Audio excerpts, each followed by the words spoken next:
Nega mushuklar odamlarga itlardan ham ko'proq bog'lanadi? Tadqiqotlarga ko'ra mushuklar bizni onasi yoki otasi deb hisoblashadi. Axir biz ularni boqamiz, parvarish qilamiz, xuddi haqiqiy ota-onadek g'amxo'rlik qilamiz. Shu sababli agar mushugingiz 10 yoshda bo'lsa ham, u hanuz kichkina bola kabi sizni e'tiboringizni izlaydi. Ular sizni kun tartibingizni eslab qoladi. Qachon uyg'onishingiz, ishga ketishingiz, kechki ovqatga o'tirishingiz, bularni barchasini kuzatadi va sizning hayot tarzingizga moslashadi. Shu sababli siz uydan ketganingizda mushugingiz kuchli stressni boshidan kechirishi va hatto sizni butunlay yo'qotib qo'ygandek his qilishi mumkin. Olimlar mushuklar ustida tajriba o'tkazishdi. Mushuklar va ularning egalari notanish xonaga joylashtirildi.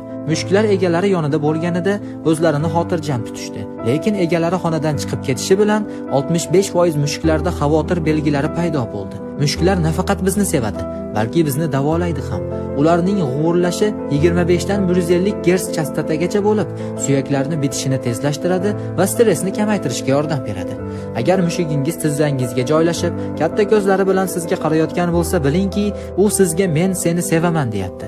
Sizning mushugingizni ismi qanday? Izohlarda yozib qoldiring.